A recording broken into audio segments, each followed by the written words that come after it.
Hello, my loves, and welcome to Be for Vibrant. My name is Kellyanne, and I want to give you the resources for compassionately creating the ladder that is going to help you climb out of whatever pit that you feel stuck in. But I also want to make sure that I start this video by saying we, as people living under capitalism, don't often want to get unstuck. I know it's really unusual to hear that we don't want to get unstuck.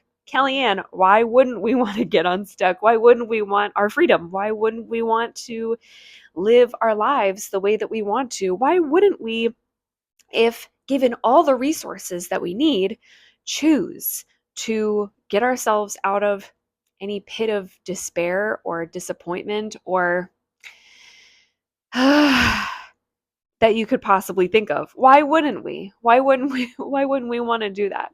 I want to make sure that these two things are together. The not wanting to get unstuck and the compassionate response to that. Okay. So let's start with the compassion side. Okay. Compassion is as compassion researchers have said, compassion is the witnessing of suffering and the benevolent desire to do something about it. Okay. So, compassion, when it's for other people, it looks like listening to somebody, hearing them out. Holding space is another key phrase that we've been using lately to talk about the emotional intelligence skill of being present for somebody while they're talking about their suffering and or something they're going through or they've been through, and not giving advice, not trying to protect them from their own feelings, not trying to tell them that they shouldn't feel that way, just sitting and allowing them to feel their feelings without absorbing it or taking it on. Okay. So that's the witnessing part. And then the connection that we have to make in order for us to alchemize our witnessing into a compassion response is we have to feel that that person deserves to feel better.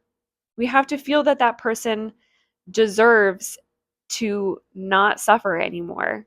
That's what benevolence feels like. That's what benevolence looks like, is having thoughts of you didn't deserve that, or you deserve better now, or it really wasn't your fault. Those kinds of things are empathy terms that help us get to a place where we go, you know what? You deserve better, and I want to be there for you. Or I want to help guide you to any resources or support that you need in order to get yourself out of that situation or to heal the ongoing suffering that might be happening because you are stuck in these feelings or these thoughts, or even stuck physically in a place, in an environment, in a set of surroundings that you just can't remove yourself from. Compassion, when it's for other people, looks like that holding space, that witnessing, that you didn't deserve it response, and that let me find some support for you. Let me help you in some way. Okay. I want to make sure we're clear on what compassion looks like, because when we talk about self compassion, ow, ouchie, it is so much more difficult to witness ourselves, to pay attention to what we're going through, to hold space for our suffering and not take on all of the icky feelings that come along with it, to look ourselves in the mirror, or to close our eyes and look at the child within us who has been wounded many times and say, you didn't deserve that. It wasn't your fault. And in fact, you deserve better now. And then to be like, I'm going to go and get and find resources for you. I'm going to go and get you some support. You just wait right there. You don't have to do anything else. I'm going to go and find help, and I'm going to come back and we're going to relieve this suffering. We're going to make moves and take action to relieve your suffering. That's what self-compassion is. When all of that compassion energy is driven toward yourself. Now, if we make the connection between compassion and self-compassion, and the second thing that I wanted to bring into this video, which is that people don't want to get unstuck. That in fact, if you feel like you're stuck, or you feel like you're lost, or you feel like you don't got it. I don't have the direction. I don't have the understanding. I don't have the information. I don't have the guidance. I don't have it. I don't have the support. I don't have the money. I don't have the time. I don't have the energy. Whatever it is that is keeping you from getting unstuck, I will tell you, even when you have things in your reach to help you get unstuck, you're still not going to do it. Still going to stay stuck. And here's why.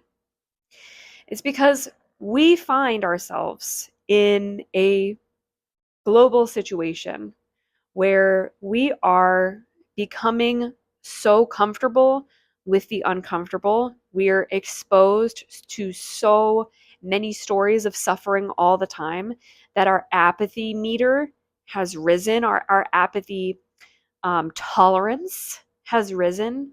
Our compassion fatigue has risen. Our compassion fatigue, the thing that makes us tired of feeling sorry for other people and wanting to do something about it, is just off the charts. So when it comes down to being caught in a system where we are perpetually exhausted on purpose, because that's how the system was designed to keep us, when faced with our opportunities for getting out of our own pit or getting unstuck and feeling less lost, more focused, more directionful, even when we encounter these opportunities, we're often not going to take them because we've become comfortable with the kind of discomfort that we've been surrounded by and that we've developed a tolerance to. You know, it's like the saying, you go with the devil that you know instead of the devil that you don't know. That is isn't that just human design? Isn't that just the way that we are summed up? Go with what you know. Go with the pain and the suffering that you do know, the kind of discomfort that you are familiar with instead of what you're unfamiliar with, because it could be a whole nother kind of shitstorm that you have to start resetting your tolerance to. Ugh, it's just too much. I would rather binge out on food, or I would rather abuse the substances around me, or I would rather allow other people to control me in toxic relationships. I would rather stick around and let my boss just keep pushing me left, right, back, forward, up, down, whichever way they want to, because that's what I'm used to and that's just how I have to cope. I have to stay a little numb to some of the things that hurt so that my life can be a little bit comfortable, a little bit more easeful. You see how normal and natural it feels to just be like, well, I'm better off not knowing, or I'm already used to the kind of life that I have. I don't really know what's out there. I don't really know what's going to happen if I leave this job. I don't know what's going to happen if I leave this relationship. I don't know what's going to happen if I move out of my parents' house, or if I go and I pursue the career path or the education that I've been wanting to get for a while. I don't know. Kind of scary, kind of spoopy. Maybe I'll just sit in this chair and I'll eat some more ice cream and munch on some more chips and continue to watch my favorite reality show. And this is, I mean, I named those three things, ice cream and chips and reality show, as emblems, as symbols of, comfort foods, because I think reality TV is a comfort food. I name those things not to judge anybody or to call anybody out. Like, if you feel called out, let me know in the comments. Kellyanne, that was rude. But truly, I name those things just to bring into a grounded space this understanding, this inner standing of, I would rather choose the safety of what is known than the chaos of what is unknown.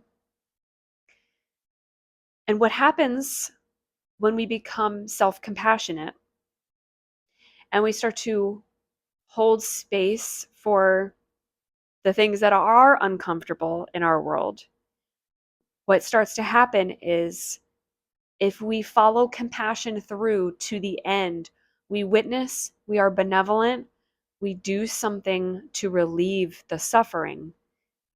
That means we have to change. We have to face the chaos. We have to inevitably become tolerant toward a different kind of discomfort. We have to. That's where compassion leads us. Compassion draws us out of our norm, our baseline default, just plateau of meh. And it pulls us up out of that and says, you don't deserve that. You deserve better, actually. And how about we just call where you're at what it really is? Suffering. It's a state of suffering. And population, you. Population, you, and the people who cause your suffering, including yourself. I wanted to bring these two things together and say, and just make sure that if you are attracted to this video and you're like, I want to know why I'm still stuck, that's why. It's because when you are not self-compassionate, you are opting into remaining still and stagnant with your own suffering. And often, I hate to break it to you, but I love to break it to you. And actually, let me put on my bully hat for a little while. Actually, you're the reason why you're suffering. Because the thing that you are stuck in, it was a choice that you made a long time ago. It was a choice that you made months ago, years ago, and you're still living with that decision. You don't have to. A lot of people think that, like, I said yes to something and now I have to commit for life. That's not how it works. You're allowed to change. You're allowed to change your mind. You're allowed to change your heart. You're allowed to listen to your gut as you heal it and you heal your body and you listen to what's going on in there. You hold space for what's going on in there. And then you say, body, you don't deserve all those ice cream and chips. You deserve something a little better than that. You deserve something satiating, something fulfilling. And body, thank you for telling me what you need. You are responsible for listening to yourself. You are responsible for changing your heart and your mind. Because otherwise, you're walking around with a whole bunch of beliefs that the people who raised you taught you, whether they're parents or guardians. Do you really love all of the beliefs that were taught to you when you were young? Do you really feel like they're all serving you well to believe the same things, the same exact things that were taught to you when you were young? Think about it. Do you? If you think about just one thing that you were taught by a parent or a guardian or even a teacher, one thing that you were taught that was instilled in you that makes you go, I want you to write out what it is in the comments so that you can frame for yourself. This is the thing that I know I need to hold space for. Then I need to say, you don't deserve that. And then I need to take action steps to relieve myself of holding myself accountable to a belief that isn't actually mine, that I don't actually deserve to suffer by believing. I dare you to try it. I freaking dare you. I dare you to try it. I dare you. Because when you do, you're going to notice that you're walking around in the world and you're looking at things and going, oh, that's how that belief affects me. That's why I think that about other people, because I have this thing that somebody believed about me. Frick. Freaking frick. What the helly? What the caliente? You're going to notice something different. And I want to help you if you want to start changing your life, if you want to start noticing something different, if you want to start getting unstuck and pulling yourself out of those feelings of despair and woe is me, things are never going to change. If you want to get out of there and start to believe that things can change and that you are capable of creating the life that you desire and that you deserve, because I believe it. And if I'm the first one to believe it, guaranteed, you should be the second. Okay? If you want to do that, I'm going to take us through the next 3 days with more resources. I'm going to tell you exactly the kinds of thought shifting patterns and the types of actions, physical actions to take. Not everybody is like, do specifically this thing, but I'm going to tell you.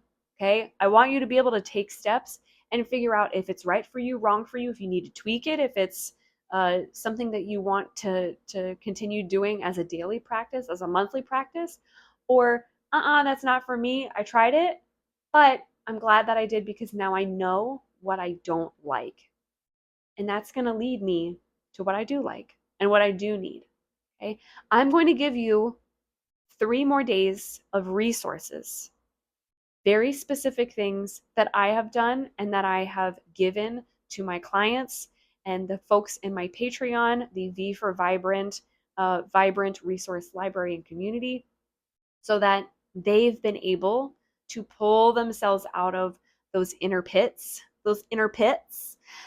and get to a place where they're like, oh, I have hope again.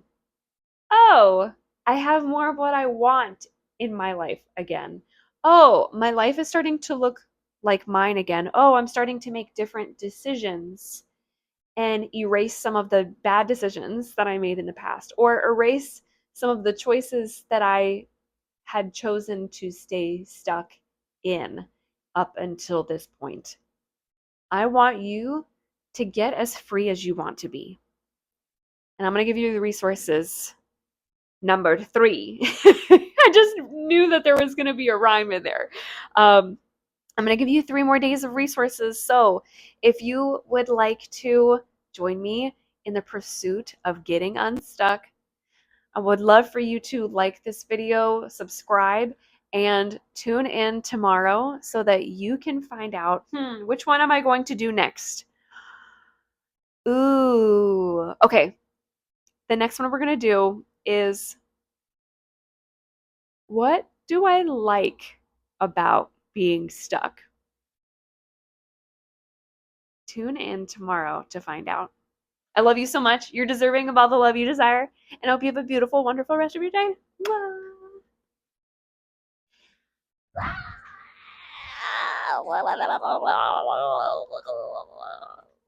Okay, bye.